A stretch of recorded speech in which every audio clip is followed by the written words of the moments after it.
Hello, this is Susan Smith-Nash, and I'm here to talk about revision strategies. Are you perplexed when it comes to revising your paper? Perplex no more. This revision guide will help you smooth, expand, and tighten your paper. Be happy. Be proud.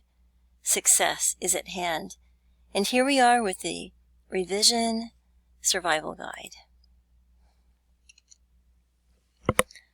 So first, let's do structural revisions. Look at the basic structure of your paper. Are you missing key sections?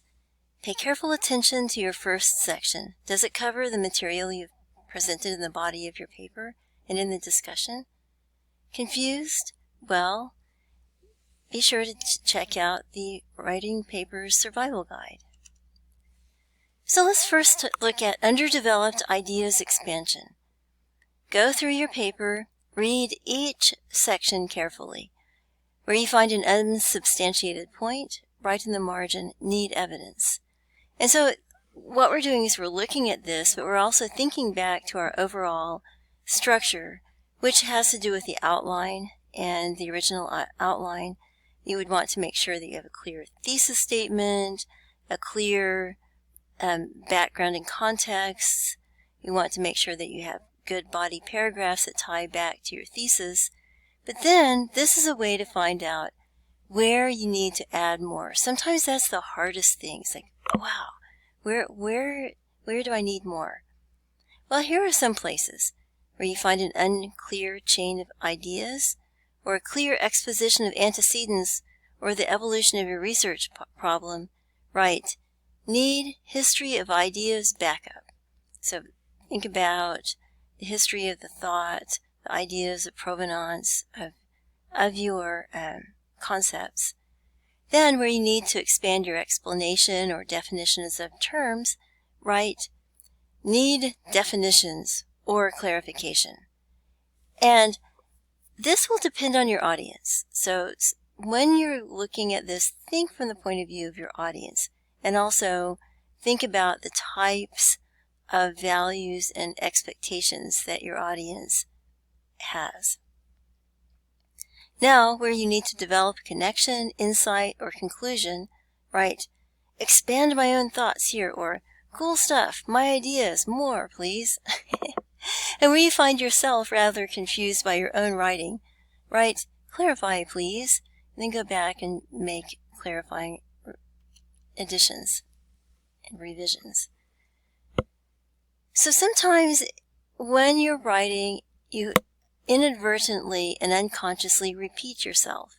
Now, obviously, you want to restate your primary thesis and connect your different evidence pieces and insights and ideas about where you want to take your argument back to your primary thesis. But that doesn't mean you want to just parrot it over and over and over. So, read each section carefully, and then see if you repeat phrases or words within a paragraph. Circle these in red. So we're also talking about repetition and redundancy or over repetition of certain words. I was very guilty of this, and I never saw my own repetitions until I started looking specifically for repeated words.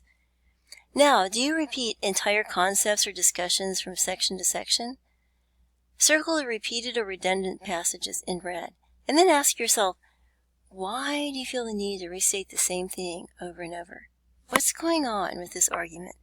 Are you not really feeling that you can make people sufficiently convinced of it? Also, do you use one example or source too much? Do you overlook others? Note this in the side and the margin. Now, let's look again at how you are organizing your overall argument, and let's look at the sequence and positioning of the sections. Do your paragraphs flow? Do they make sense logically? If not, think about how you can reposition them. Maybe one needs to go earlier. Are your points presented in a consistent manner? Does your evolution of ideas flow in a chronological way? So, what is the organizing principle? Chronology? Also, do you need information from one section in order to understand another? Be sure to put your foundations paragraphs before the ones that include conclusions or analyses dependent on information in certain passages. It is so tempting to put the conclusions first or your great insights first. Why? Because obviously you don't want to forget them or overlook them and think, okay, just in case, I'm going to put them right up front. But it's very, very important to have everything in a building block approach and logical sequence so that you are leading your reader and your audience to the types of conclusions instead of losing them or worse, making them think that your ideas are not valid or your conclusions are unsubstantiated. Finally, let's look at grammar and style. Why aren't we looking at this at the beginning? Well, it's because usually the time to look at the grammar and style are at the end when you're polishing, cleaning up, correcting surface errors, verb-subject agreement, typographical errors, spelling errors. But one of the things that's easy to forget and overlook, especially if you're reading quickly, are sentence fragments and comma splices or run-on sentences. So make it very clear to yourself when you find those. When you are brainstorming, writing in the invention process, it's totally okay to have lots of fragments and lots of run-ons because you're trying to get the words out and the concepts out as your mind is working. And you're also associating one idea will trigger another and you'll have associations. You're kind of mind mapping. So don't get upset with yourself. Just realize, hey, I'll have a time to clean this up. Now, this is also a time to make sure that your citations are correct.